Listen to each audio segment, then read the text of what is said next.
Hi friends, எல்லோரும் எப்படி இருக்கீங்க? நல்லா இருப்பீங்க. பேசும் கிரகங்களிலிருந்து உங்கள் நித்யா ராஜேந்திரன். ஃப்ரெண்ட்ஸ், நம்ம இது வரைக்கும் கிரகங்கள் பற்றி பார்த்துட்ருந்தோம் இல்லைங்களா? இப்போது 9 கிரகங்களையும் பார்த்து முடிச்சிட்டோம் கேது வரைக்கும்.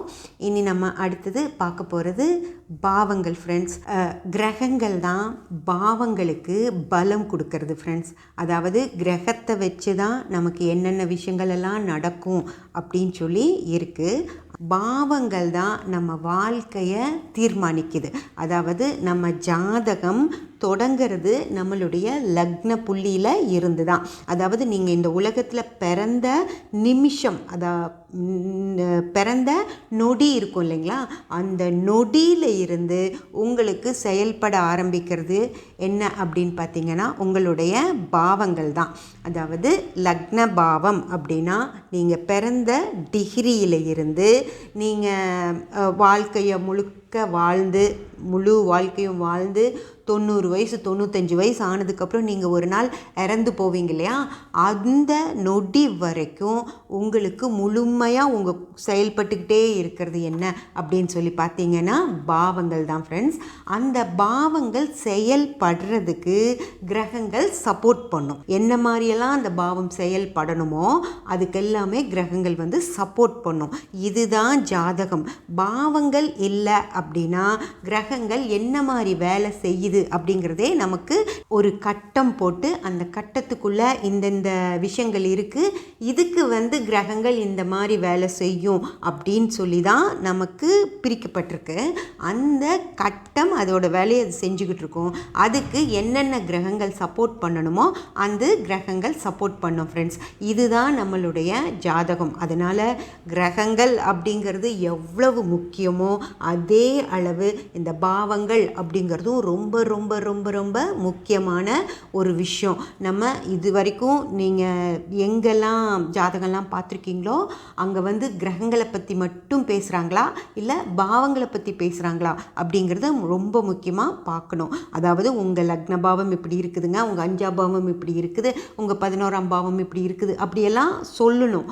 அந்த பாவங்களையும் நம்ம பார்த்து தான் ஜாதக பலன்களை எடுக்கணுமோ தவிர வெறும் கிரகங்களை மட்டும் வச்சு ஜாதக பலன்களை அவ்வளவு துல்லியமாக எடுத்துட முடியாது. பேர்பட்ட பாவங்களை தான் நம்ம முழுமையாக இனிமேல் பார்க்க போகிறோம் ஃப்ரெண்ட்ஸ். அந்த பாவங்கள் நமக்கு என்ன மாதிரியெல்லாம் செயல்படும் அப்படிங்கிறத நம்ம பார்க்கலாம். அதுக்கு முன்னாடி முதல்ல ஒரு பாவம்னா என்ன, அந்த பாவம் எங்கே தொடங்குது, எப்படி அந்த பாவம் நமக்கு வருது அப்படிங்கிறது எல்லாமே நம்ம பார்த்துடலாம் ஃப்ரெண்ட்ஸ். முதல்ல பாவங்களுடைய முதல் பாவம் என்ன அப்படின்னு பார்த்தோம்னா, அதாவது நம்ம கட்டங்கள் பார்த்துருக்கீங்க இல்லையா? 12 கட்டங்கள் இருக்கும். அந்த 12 கட்டத்துலேயும் நீங்கள் ஒரு டிகிரியில் பிறப்பீங்க இல்லையா? அந்த டிகிரி எந்த பாவத்தில் விழுந்திருக்கோ அதுதான் நம்மளுடைய லக்ன பாவம். இப்போது எப்படி நமக்கு லக்னம் வருது அப்படிங்கிறத நான் நம்ம சேனலில் எனக்கு என்ன லக்னம் அப்படிங்கிற பதிவில் நான் உங்களுக்கு போட்டிருக்கேன். நீங்கள் அதில் போய் நமக்கு எப்படி லக்னம் வருது அப்படிங்கிறத பார்த்துட்டு அதுக்கப்புறம் கூட இந்த பதிவை தொடர்ச்சியாக பாருங்கள். இப்போது நமக்கு லக்ன பாவம் எது அப்படிங்கிறது தெரிஞ்சிடும் ஃப்ரெண்ட்ஸ். அதாவது ஒரு லக்னம், ஏதோ ஒரு லக்னம் நமக்கு எதுக்காக நான் போன பதிவில் அந்த குழந்தைங்க கேரளாவில் பிறந்த 5 குழந்தைங்களை பற்றி போட்டிருந்தேன் அப்படின்னா, அதாவது ஒரே அந்த 5 குழந்தைங்க நவம்பர் 18ஆம் தேதி 95ஆவது வருஷம் கேரளாவில் பிறந்திருக்காங்க. அவங்களோட ஜாதகம் எனக்கு டைம் கிடைக்கல. டைம் கிடச்சிருந்துச்சு அப்படின்னா அவங்களோட ஜாதகத்தையே போட்டு நான் உங்களுக்கு அது எப்படின்னு சொல்லியிருப்பேன். டைம் கிடைக்காததுனால அவங்க லக்னம் எதுன்னு எனக்கு தெரியல. ஓகே, அவங்க எந்த லக்னமாக எந்த நேரத்தில் பிறக்கிறாங்களோ அவங்க எந்த லக்னமாக வேணாலும் இருக்கட்டும்.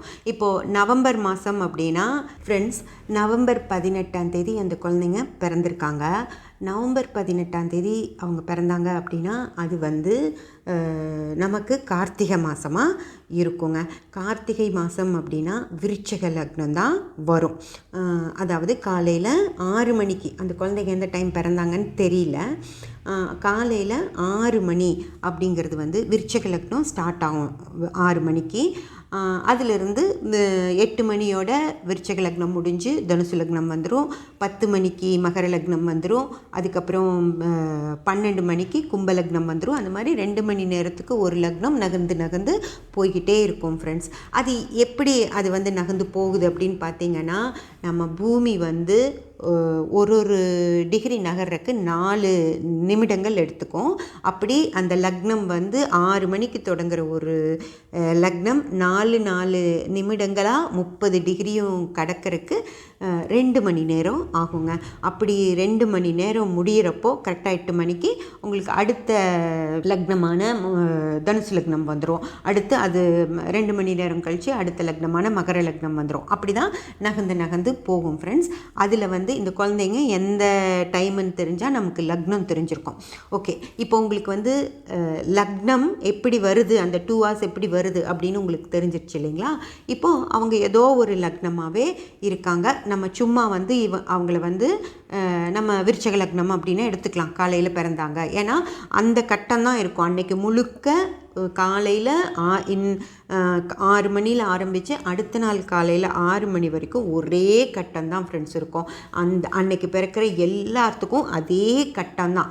லக்னம் மட்டும்தான் 2 மணி நேரத்துக்கு ஒரு தடவை மாறிக்கிட்டே இருக்கும். அதனால் நம்ம காலையில் விருச்சிக லக்னத்தையே எடுத்துக்கலாம். அவங்க 6 மணிக்கு பிறந்ததாகவே வச்சுக்கலாம். 6 மணிக்கு விருச்சிக லக்னமாக இருக்கும் இல்லைங்களா? இப்போது 5 குழந்தைங்க பிறந்திருக்கு. 5 குழந்தைங்களும் கண்டிப்பாக அந்த 4 நிமிஷம் ஒரே டிகிரி, ஒரு டிகிரிக்கு 4 நிமிஷம் தான் இருக்குது. அந்த 4 நிமிஷத்தில் மட்டும் 5 குழந்தைங்களும் பிறந்திருக்க மாட்டாங்க இல்லைங்களா? நார்மலாக இப்போ என்கிட்டயே இருக்கிற ட்வின்ஸ் ஜாதகங்கள் எல்லாம் பார்த்திங்கன்னா ஒரு 3 நிமிஷத்துலேருந்து 6 நிமிஷம் இடைவெளி அந்த 2 குழந்தைங்களுக்கே வருது. அப்போது இவங்க 5 குழந்தைங்க பிறந்திருக்காங்க அப்படின்னா அட்லீஸ்ட் ஒரு 3லேருந்து 4 நிமிஷம் இடைவெளி எடுத்துட்டா கூட ஒரு அரை மணி நேரமாவது ஆயிருக்கும் இல்லைங்களா? அந்த 5 குழந்தைகளும் ஒரு 25 நிமிஷமாவது நம்ம சொல்ல முடியும். முழுமையாக எல்லா குழந்தைகளையும் அவங்க செப்பரேட், அம்மா கிட்ட இருந்து செப்பரேட் பண்ணுறதுக்கு ஒரு 25 நிமிஷமாவது ஆயிருக்கும் இல்லைங்களா? அப்போ அந்த 25 நிமிஷத்தில் உங்களுக்கு எவ்வளவு டிகிரிகள் வரும் இல்லைங்களா? அதில் அந்த ஒவ்வொரு குழந்தைகளுக்கும் ஒவ்வொரு டிகிரியாக கூட இருக்கலாம். அல்லது ஒரே குழந்தைக்கு ஒரே டிகிரியில் 2 குழந்தைங்க கூட பிறந்திருக்கலாம். அப்படியே 2 குழந்தைங்க ஒரே டிகிரியில் பிறந்திருந்தா கூட அந்த ஒரு டிகிரிலையும் 1 டிகிரி 20 கலை அப்படி இருக்குது. அதாவது டிகிரி மினிட் செகண்ட் அப்படின்னு சொல்லி இருக்குது. அந்த மாதிரி அந்த ஒரே டிகிரியில் 20 மினிட், 40 மினிட் அந்த மாதிரி இருக்கும் இல்லைங்களா? அந்த மாதிரி அந்த மினிட்டில் டிஃப்ரென்ஸ் கூட வரும். 2 குழந்தைங்க பிறந்ததுக்கப்புறம் அடுத்து 3வது குழந்தை இன்னொரு டிகிரியும், 4வது குழந்தைக்கு அந்த டிகிரிலேயே ஒரு டிகிரியாக இருக்கலாம், அல்லது இன்னொரு டிகிரியாக இருக்கலாம். 5வது குழந்தை 3வது அடுத்த டிகிரியில் கூட பிறந்திருக்கலாம். அந்த மாதிரி அந்த டிகிரிகள் மாறுபடுறதுனால தான் அவங்களுக்கு வந்து 3 பேர்த்துக்கு அவங்க நிச்சயம் பண்ண மாதிரி அவங்களால ஒரே நேரத்தில் கல்யாணம் பண்ண முடிஞ்சிடுச்சு. ஒரு பொண்ணுக்கு மட்டும் அவங்க கொஞ்சம் தள்ளி பண்ண வேண்டியதாக ஆயிடுச்சு. இனி பையனுக்கு இன்னும் ஆயிருக்காதுன்னு நினைக்கிறேன். அந்த பையனை பற்றி எனக்கு தெரியல.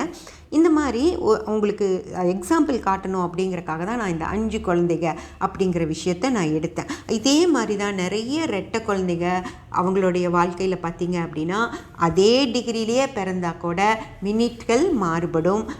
இல்லை அந்த டிகிரியே விட்டு அவங்க இன்னொரு டிகிரி, அதுக்கு அடுத்த டிகிரியில் கூட பிறக்கலாம். ஏன்னா ஒரு டிகிரிங்கிறது 4 நிமிஷம்தான். அடுத்த டிகிரி மாறிடும். அந்த 4 நிமிஷம் இடைவெளியில் அந்த டிகிரியோட கடைசியில் ஒரு குழந்தை பிறந்தா இன்னொரு டிகிரி கடந்து கூட அதுக்கடுத்த டிகிரியில் கூட பிறக்கலாம் ஃப்ரெண்ட்ஸ். அதனால தான் ஒரே டைமில் பிறக்கிற, ஒரே அம்மா வயிற்றில் ஒரே இடத்துல பிறக்கிற குழந்தைகளுக்கு கூட அவங்களுடைய ஜாதகங்களில் மாறுபாடு இருக்குது. ஐடென்டிக்கல் ட்வின்ஸ்ன்னு சொல்லுவாங்க. அதாவது ஒருத்தர் 2 பேர்த்துக்கும் டிஃப்ரென்ஸ் இருக்கும், கண்டுபிடிச்சிட முடியும் நம்மளால். நான் ஐடென்டிக்கல் ட்வின்ஸ்ன்னு சொல்லுவாங்க. அவங்க 2 பேரும் ஒரே மாதிரி இருப்பாங்க. கொஞ்சம் கூட அவங்களுக்கு டிஃப்ரென்ஸே தெரியாது. கிட்டத்தட்ட 2 பேரில் யார் வராங்கன்னு அவங்க அம்மாவே கொஞ்சம் பக்கத்தில் வந்ததுக்கப்புறம் தான் சொல்லுவாங்க. அந்த மாதிரி இருக்கும். இன்னும் 2 பேர் நல்லாவே டிஃப்ரென்ஸ் இருக்கும். வேறு மாதிரி இருப்பாங்க.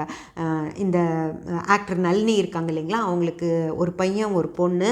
அந்த 2 பேர்த்துக்கும் நல்லாவே டிஃப்ரென்ஸ் தெரியும். பொண்ணு நல்ல இதாக டிஃப்ரெண்ட்டாக கொஞ்சம் நீல மூஞ்சியாக இருப்பாங்க. பையன் நல்லா வட்டம் முகமாக இருக்கும். அதனால் அந்த டிஃப்ரென்ஸ் எல்லாம் டக்குன்னு பார்த்ததுமே அவங்க டிஃப்ரென்ஸ் தெரியும். அதே மாதிரி ஒரே மாதிரி பொண்ணுங்க 2 பொண்ணாக இருந்து 2 பையனாக இருந்தால் கூட ஒவ்வொருத்தர் நல்லா டிஃப்ரென்ஸ் தெரிவாங்க. ஒவ்வொருத்தர்னால கண்டே பிடிக்க முடியாது. அந்த மாதிரி இருப்பாங்க ஃப்ரெண்ட்ஸ்.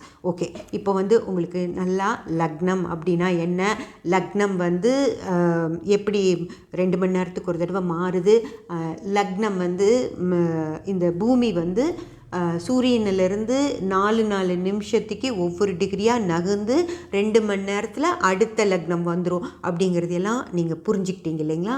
நம்ம இனி அடுத்த பதிவில் இந்த லக்னம் நமக்கு என்னென்னலாம் பண்ணும் அப்படிங்கிறத நம்ம பார்க்கலாம் ஃப்ரெண்ட்ஸ். ஓகே ஃப்ரெண்ட்ஸ், சப்ஸ்கிரைப் பண்ணி பெல் பட்டன் ப்ரெஸ் பண்ணி வச்சுக்கோங்க. அப்போ தான் நான் போடுற எல்லா பதிவுகளும் உங்களுக்கு கிடைக்கும். லைக் பண்ணி ஷேர் பண்ணி கமெண்ட் பண்ணிங்கன்னா எனக்கு சப்போர்ட்டிவாக இருக்கும். Thank you friends.